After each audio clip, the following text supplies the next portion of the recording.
Cocos Island, one of the most remote and isolated places on Earth. This tiny, uninhabited speck of land was once a hiding place for pirate ships and their treasures. The deep blue waters surrounding the island are now known for another kind of treasure, a remarkable undersea world filled with bizarre and fantastic creatures. Massive schools of hammerhead and white-tipped reef sharks cruise in the island's strong currents. Giant mantas and eagle rays glide through the water like birds in flight. Today, we'll travel over 33 hours by ocean-going ship from Costa Rica to reach mysterious Cocos Island. We'll study some of the larger residents of Kokos, like sharks, mantas, and eagle rays.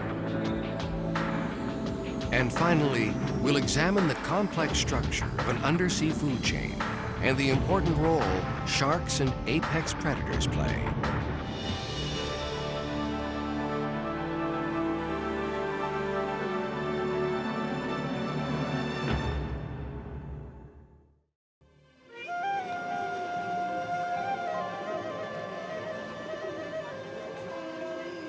Costa Rica, one of the oldest democracies in the Americas.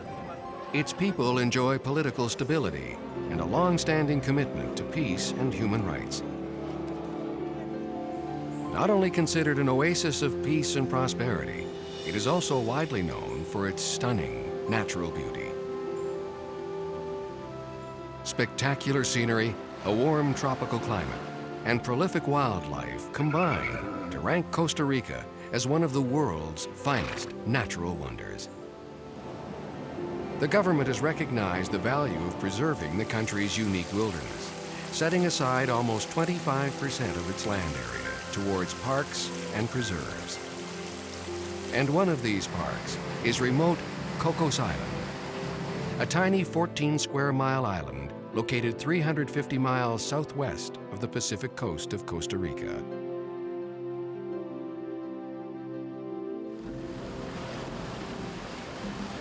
After landing in San Jose, we began our ocean expedition in the Pacific port city of Punta Arenas.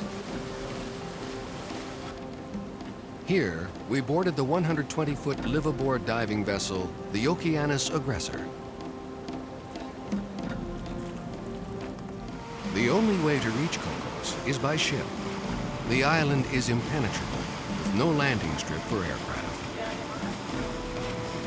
With nothing but deep blue Pacific between the Central American coast and Cocos Island, divers and expedition team members prepared for at least a 30-hour journey.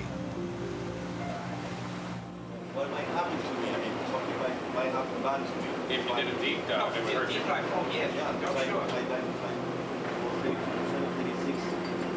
The land inside can be very quick.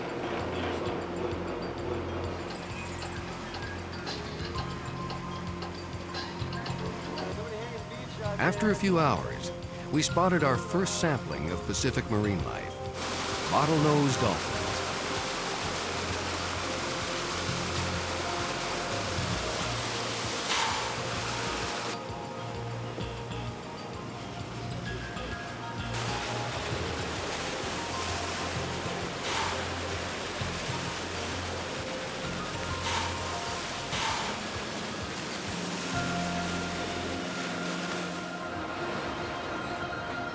After 33 hours at sea, we finally reached Cocos Island. Cocos is one of the world's largest uninhabited islands. It is the only island in the eastern Pacific to support a tropical rainforest. Incredibly, it receives over 27 feet of rain annually. The mountainous topography and high rainfall help to generate over 200 waterfalls. The rugged island has now joined Costa Rica's select group of renowned national parks. During the 17th and 18th centuries, Kokos was a refuge for pirates and buccaneers that prospered along the Pacific coast of Spanish America. Priceless riches are reported to have been hidden here. These rumors have so far attracted over 500 expeditions to Cocos, appropriately nicknamed Treasure Island.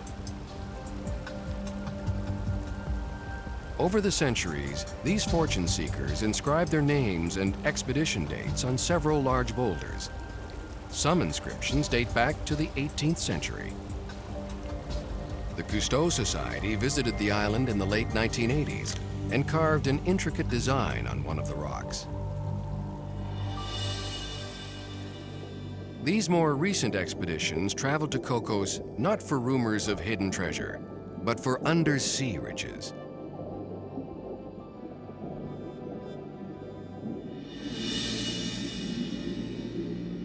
The deep blue waters of Cocos house an astonishing array of large pelagic animals, schooling fish, and countless invertebrates. An oasis in the vast open Pacific, Cocos attracts migratory animals and also acts as a permanent home for more sedentary species.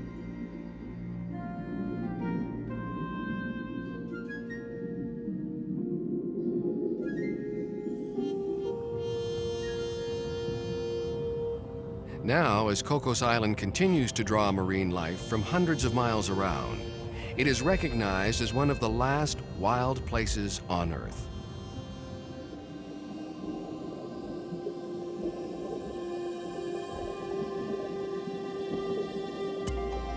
Let's go. You ready? This way. You get here.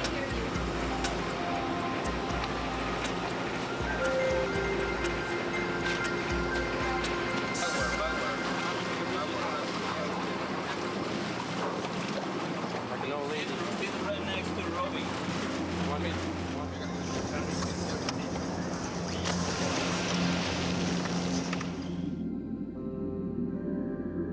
The most prominent member of the Cocos undersea community is the shark. Thousands circle the island in strong Pacific currents. Paleontologists tell us that fossil records of sharks date back at least 400 million years. To put it into perspective, they've been here 3 times as long as the dinosaurs and 100 times longer than man. Sharks roamed the oceans before the first winged insects flew through the air and before the first animals with backbones crawled from the sea.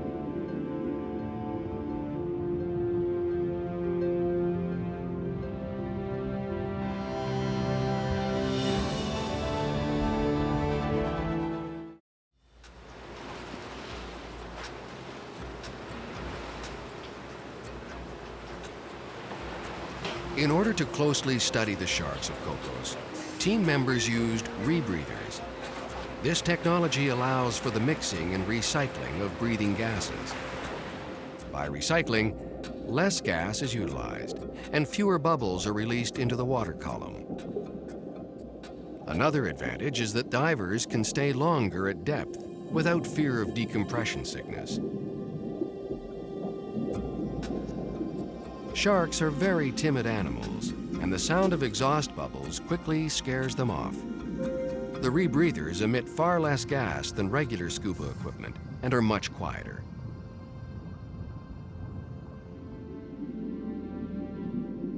Most bony fishes possess an internal organ called a swim bladder, which helps them stay buoyant. Sharks lack a swim bladder, and if they stop swimming, they quickly sink.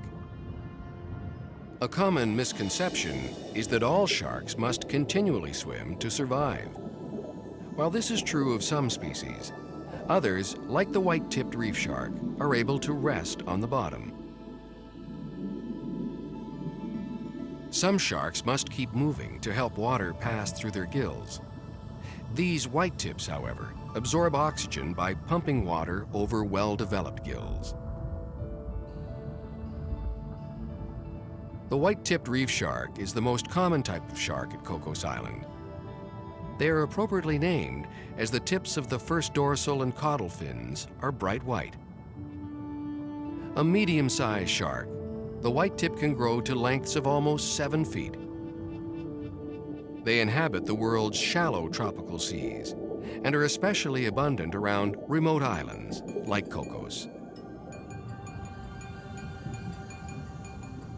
Nocturnal animals, the sharks normally rest during the day. At night, they become active and fierce predators. They are considered opportunistic feeders, sometimes resorting to unconventional means of predation. In caves or crevices, the sharks corner small fish. Their heads are broad and flat, allowing them to reach far into the cracks. The white-tip reef shark is not considered aggressive towards man and poses a minimal threat. But to fish, they can be a deadly adversary. This large jack was quickly torn apart by a hungry mob of white-tips.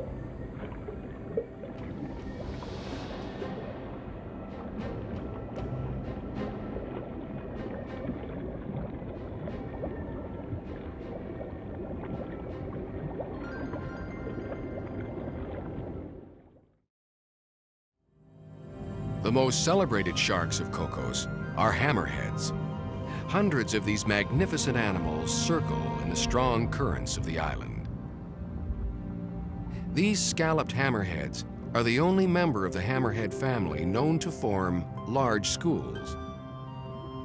At night, the schools disperse and individuals move into the open ocean to hunt, often traveling over 10 miles from their daytime schooling point. By early morning, the school reforms at the same place.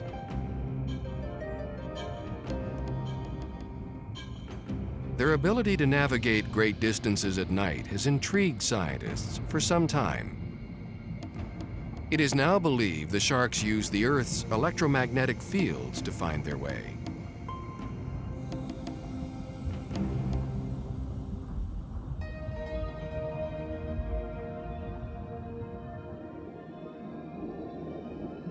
Closely related to sharks, several species of rays are found in the waters of Cocos Island.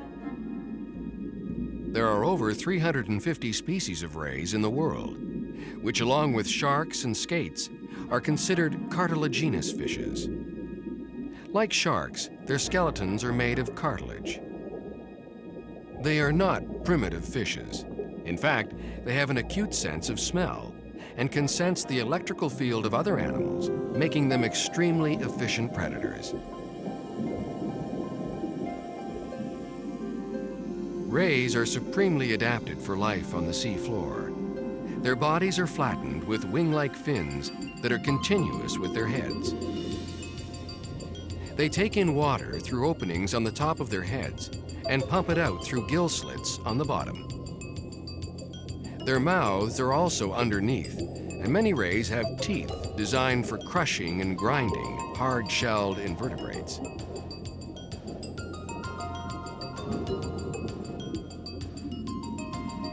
The most commonly sighted ray at Kokos is the marbled ray. Almost perfectly circular in shape, these remarkable fish can reach over 7 feet across. When swimming, they glide over the bottom with a graceful, wave-like motion. The eagle ray is a beautiful animal with characteristic white spots and circular patterns on its back. Another large ray, the eagle ray has a wingspan of up to 8 feet. Like most rays, they feed on small crustaceans and mollusks. They are occasionally observed grinding and feeding on barnacles. They are often referred to as flying rays because of their distinctive swimming motion.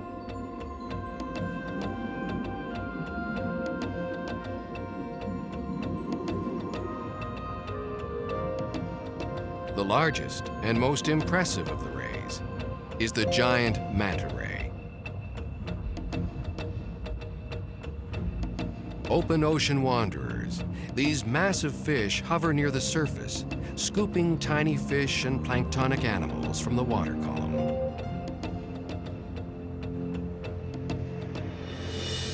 Believe it or not, these massive animals can reach a wingspan of almost 25 feet, weighing in excess of 3,000 pounds.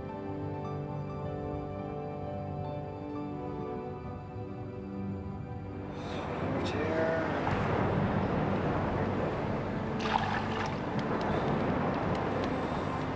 It's not sushi too much though. After a few calm days, bad weather rolled in. Remnants of a hurricane which battered the Mexican coast.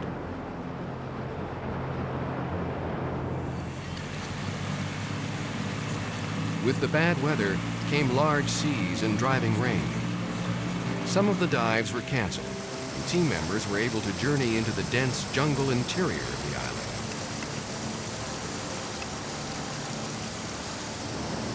One of the many waterfalls of Kokos provided relief from the tropical heat and humidity. The rain continued for days, all part of the experience of a journey to mysterious Cocos Island.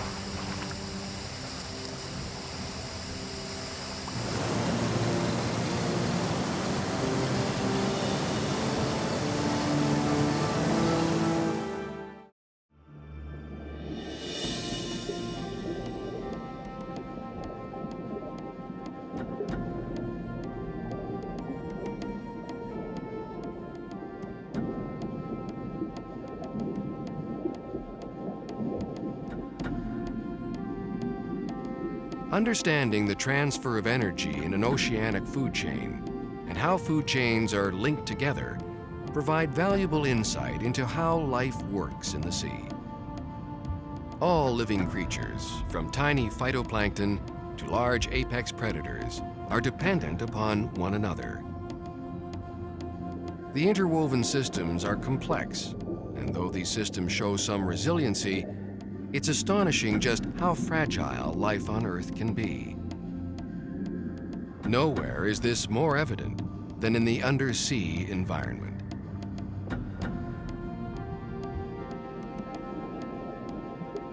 Each and every fish, mammal, and invertebrate plays an important role, and eliminating any particular species impacts all the rest.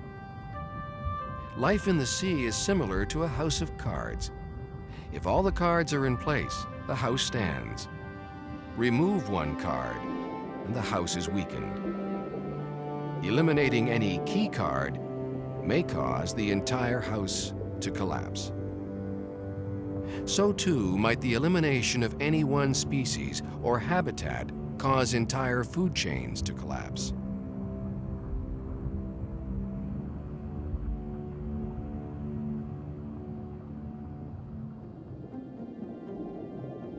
Scientists use the term biosphere to describe planet Earth as one dynamic organism. Each species is analogous to a single part of a larger whole. Cocos Island and its surrounding waters are a shining example of a balanced, healthy biosphere.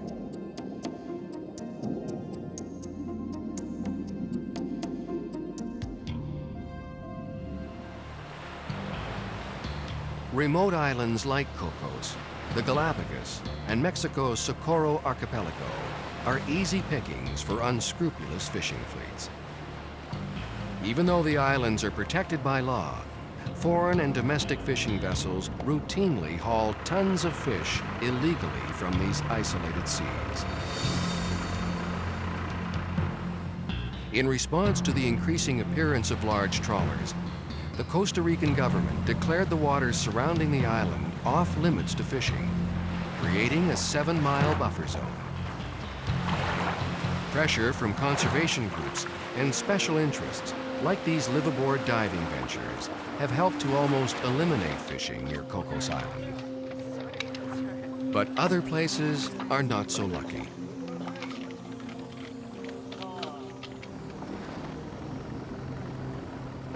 Hundreds of tons of fish, especially apex predators like sharks, are still pulled from waters in legally protected zones. Once in international territory, the vessels and their crews are immune to prosecution by sovereign authorities.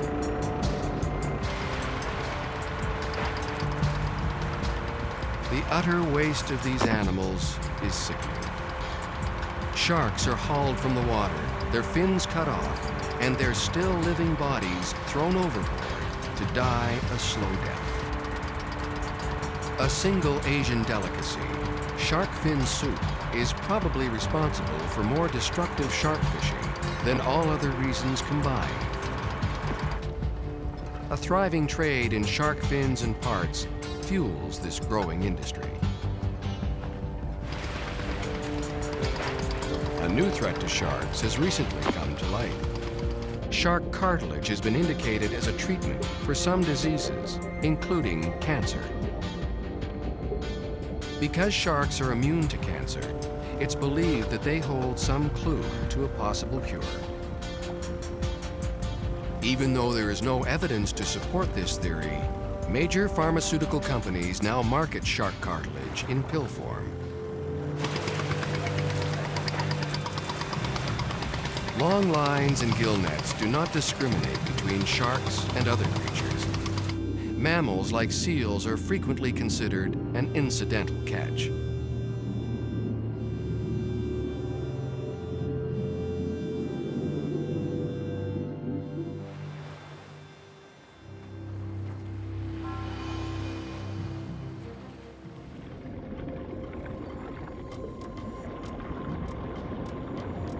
No one can tell for certain how eliminating sharks, or any member of the food chain, affects the overall balance of an ecosystem. Understanding that all organisms are in some way interdependent on other species makes scientists realize just how the overfishing of sharks impacts more traditional fisheries.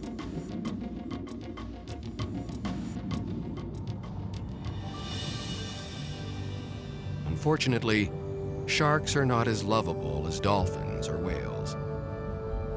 If we exploited mammals the way in which we exploit sharks, there would be a great public outcry for more sustainable methods of fishing.